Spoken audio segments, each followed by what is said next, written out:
আবু লোবাবার বাগানের পাশে ছোট্ট বাগান। ছেলেটা বলেন, এবার আমার বাগানের খেজুর আর আবু লোবাবার বাগানের খেজুর একই সঙ্গে আশেপাশে যখন ঝরে পড়ে, ওই আবু লোবাবার বাগানের খেজুর আমার দিকে, আর আমার বাগানের খেজুর চলে যায় আবু লোবাবার বাগানের দিকে। ছেলেটা চিন্তায় পড়ে গেল, ওদের ভবিষ্যতে খেজুর নিয়ে কোনো সমস্যা হয়ে যেতে পারে। মাঝখানে এবার একটা প্রাচীর শুরু করলো। আমার বাগান আমার দিকে, ওনার বাগান ওনার দিকে থাকবে। প্রাচীর দিতে গিয়ে ঠিক মাঝখানে বিশাল খেজুর গাছ, ঠিক মাঝখানে তো সীমানায় পড়ে গেছে, কিন্তু খেজুর গাছ দখল ছিল আবু লোবাবার। ছেলেটা ভাবলো, এই গাছটা যদি কেটে দেওয়া হয় তাহলে প্রাচীর সোজা হয়ে যাবে, আর এই প্রাচীর সোজা হলে আমার বাগানের খেজুর আমার বাগানে, তিনার বাগানের খেজুর তিনার বাগানে থাকবে। তাই ছেলেটি এবার প্রাচীরের কাজ বন্ধ করে দিয়ে আবু লোবাবার বাড়ির দরজায় গিয়ে হাজির, গিয়ে বলেন, ওগো আবু লোবাবা, আপনার কাছে আসলাম এই আশা উদ্দেশ্য নিয়ে যে একটি গাছ আপনার আর আমার বাগানের মাঝে বাধা হয়ে দাঁড়িয়েছে, সেই প্রাচীরের, তাই আপনার কাছে এসেছি। গাছটা যদি আপনি কেটে নিতেন প্রাচীর সোজা হয়ে যেত, আর আপনার আমার বাগান যেন ডিভাইডেড হয়ে যেত। বলে, যাও, আমার গাছ আমার জায়গায় থাকবে, আমি আমার গাছকে কাটবো না। এতিম ছেলে, বাবা হারা, সেখান থেকে ফিরে চলে আসছেন বিচার নিয়ে কার কাছে? নবী মুহাম্মদ রাসূলুল্লাহ সাল্লাল্লাহু আলাইহি ওয়াসাল্লাম তিনার কাছে। এখনই যদি হাদিসটা দেখতে চান, এখনই গুগল খোলেন আর লিখেন হাদিকাতু আবু লোবাবা, এখনই বেরিয়ে যাবে সেই বিশাল বড় মুসনাদ আহমদের হাদিস। আমি আপনাদের কাছে ছোট করে একটা দুটো শব্দ খালে তুলে দেব। এবার কি হলো, ছেলেটা ঘুরে আসলো আল্লাহ রাসূলের কাছে, গিয়ে বলেন, নবী গো, এই অবস্থায় ফিরে আসলাম, এই জায়গাটার কাজটা আপাতত বন্ধ হয়ে আছে। বলেন, যাও, আবু লোবাবাকে ডেকে নিয়ে এসো। আবু লোবাবাকে ডেকে নিয়ে আসা হলো। আল্লাহর নবী সাহাবীদের সঙ্গে এবার আবু লোবাবার সঙ্গে কথা বলছেন।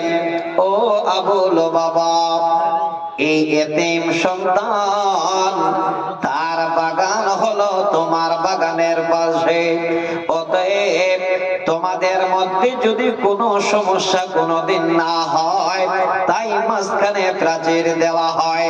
হে আবু লোবাবা, এই গাছটি বাধা হয়ে দাঁড়িয়েছে প্রাচীরের, তাই তুমি গাছটিকে কেটে নাও, প্রাচীরটা সোজা হয়ে যাবে।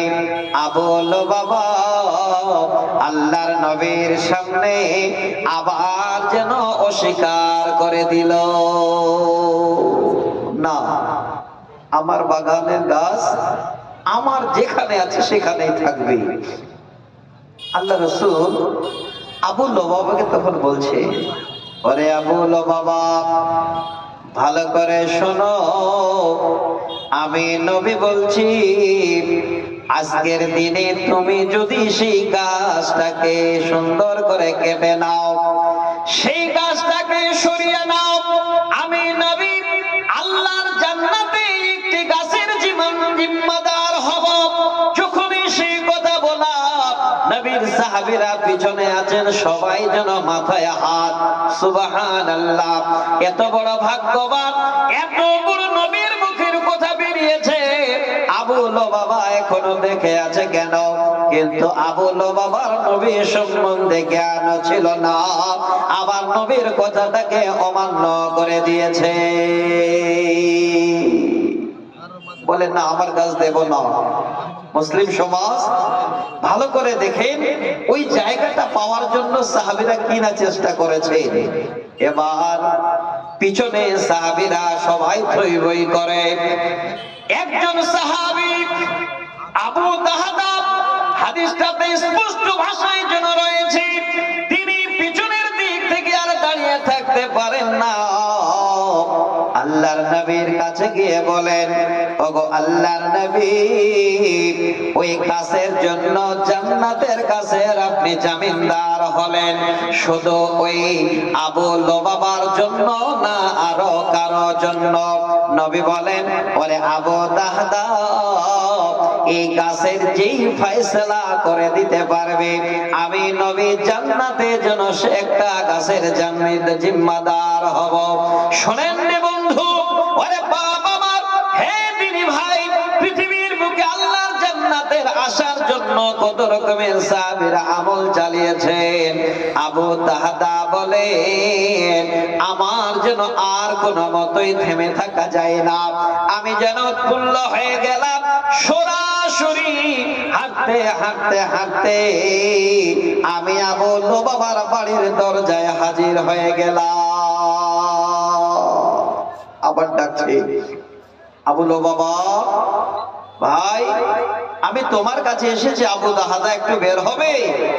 আবু লুবাবা যদি এবার বের হন, ওই মুহূর্তে আবু দাহদা বলেন, হে আবু লুবাবা, তোমার খেজুর একটি গাছ প্রাচীরের বাধা হয়ে দাঁড়িয়েছে, আমি তোমার কাছে এসেছি রে ভাই। শোনো, ওই গাছটাকে তুমি যদি দিতে চাও, আমি আবু দাহদা, আমার একটি বিশাল বড় বাগান আছে খেজুরের, সেই খেজুরের বাগানে প্রায় কম বেশি 600 গাছ আছে, সেই বাগানের ভিতরে আমার বাড়ি তৈরি করা আছে, সুন্দর সেখানে পানির ফোয়ারা তৈরি করা আছে। ওরে আবু লুবাবা, তুমি যদি সেই গাছটা দিতে চাও, আমি আমার পুরো খেজুর বাগান, বাড়ি, সব কিছু তোমাকে একটা গাছের বিনিময়ে দিয়ে দেব। একবার বলো তো শুনে ভাই, ওই গাছটা তুমি আমাকে দেবে কি দেবে না বলো? কথাটা বলেছেন নবী, তিনার মুখে কথা বের হয়েছে, সাহাবী পাগল পারা হয়ে আছেন, যে করে হোক গাছটা আমাকে নিতেই হবে। এবার বলছে, আমার বাগান বাড়ি সব দিয়ে দেব, ওই গাছটার জন্য বলো ভাই দিবে কি না? আবু লুবাবা চিন্তায় পড়ে গেল, একটা গাছের বিনিময়ে এতগুলো, যে খেজুর বাগান, মদিনার বুকে বিশাল একটা শহর ছিল আবু দাহদার খেজুর।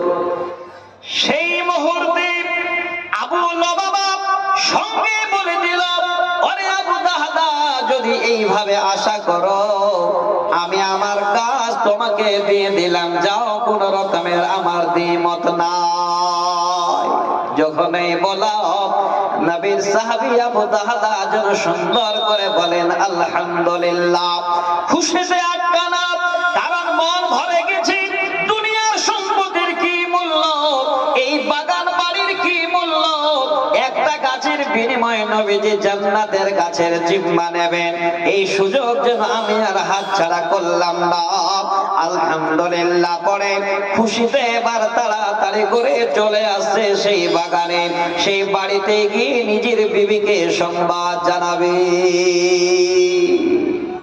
চলে আসছে বাড়ি, পা উঠাচ্ছে, দরজায় ঢুকবে, হঠাৎ করে মনে পড়ে গেল, এই বাগান বাড়ি তো আর আমার নেই, আমি জান্নাতের গাছের বিনিময়ে সব বিক্রি করে দিয়েছি।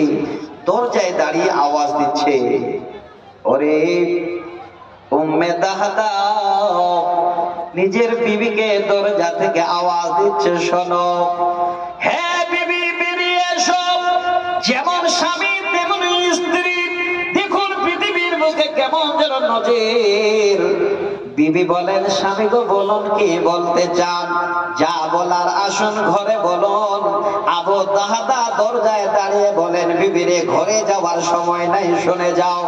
বিবি যদি এসে দেখেন স্বামী দরজায় দাঁড়িয়ে আছেন, ভিতরে ঢুকে না, বলেন, বিবি রে, ওরে উম্মে দাহদা, আর দেরি করো না, তাড়াতাড়ি তাড়াতাড়ি করে বাচ্চা কাচ্চাদের নিয়ে বাড়ি থেকে বেরিয়ে এসো। কারণটা হলো আমি আল্লাহর জান্নাতের একটা গাছের বিনিময় আমার বাড়ি বাগান সম্পূর্ণটাই আমি বিক্রি করে দিয়েছি। যখন সেই কথা বলা সঙ্গে সঙ্গে উম্মে তাহারা যেন বলেন আল্লাহু আকবার। স্বামীকে সুসংবাদ জানানো, গো স্বামী যান, এই তুচ্ছ বাগান বাড়ির বিনিময় আল্লাহর জান্নাতের গাছ আপনি কিনে ফেলেছেন।